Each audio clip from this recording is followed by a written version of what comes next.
All right, number 11, Lasix97 says it's estimated that 60% of natural conceptions fail to implant in the uterus and that at least 50 billion people lived until now. Does that mean there are around 75 billion people in heaven? I don't know the answer to this question. Truly a challenging question. I don't know. It's possible. So this there's two debates that come up with this. Okay. One of them is the abortion debate, which you're not bringing up, but I'm going to bring up because I know it's in people's minds when I talk about this.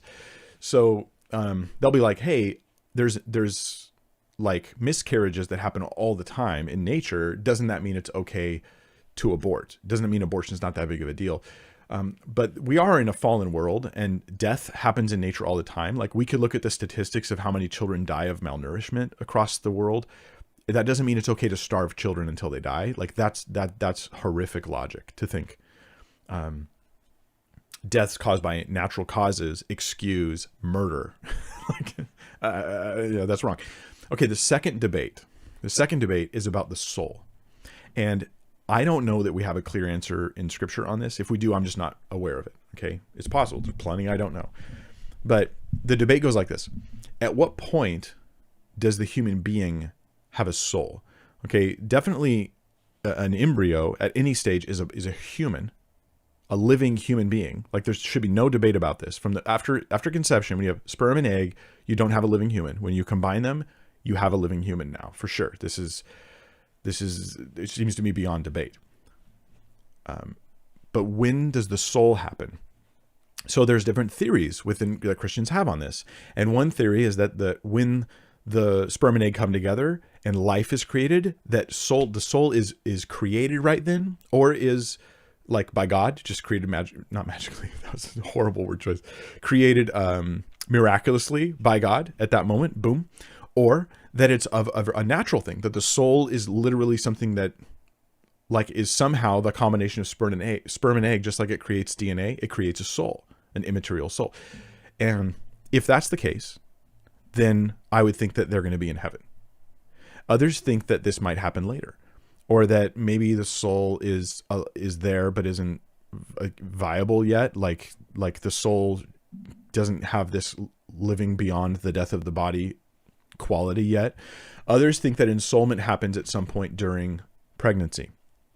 Here's the problem with this though, this is where they just start making stuff up in my mind. It's like, okay, I think ensoulment happens at week 6 because at week 6 this happens. Like, or maybe when the heart begins to beat, that's when ensoulment happens. Or maybe when the baby begins to feel pain, that's when ensoulment happens. And I'm like, it just sounds to me like everyone's just making stuff up. We don't know the answer to this question. So if you were to look at an embryo and you're like, there might be a human soul or there might not, but there's definitely a living human being. I'm thinking that the only rational thing to do is to treat this little human as though it has a soul. Because what if you're wrong? Think about it. What if you're wrong? You know, if you look in this analogy I've heard from Greg Kokel, you look at a burning building and you see it on fire and you think to yourself, or no, I'm sorry. It's a demolition analogy. Here's how if I remember correctly, forgive me, Greg Kokel, if I get it wrong. But the analogy is like this. You have a building and you're going to demolish it. You're going to blow it up, use controlled explosions to cause it to fall down. And you do all your checks before you are able to like hit the button or push down the press the lever or whatever it is. And you do all your checks to make sure that the building is empty. The building is empty. And suppose you're the guy who's going to push the button. You're about to hit the button and someone says, is the building empty? And you hear people arguing. One guy goes, I think it's empty. And the other guy goes, I don't know if it's empty. It might not be empty. And then you ask the question, the all important question, did you confirm that it was empty? And they both go, no, we have no way of confirming that it's empty. We just are guessing based upon, like with the idea of ensoulment, we're just guessing based upon sort of like whimsical ideas that we're coming up with. Then guess what you can't do? You can't hit the button to blow up the building. As long as you don't know, you cannot hit that button.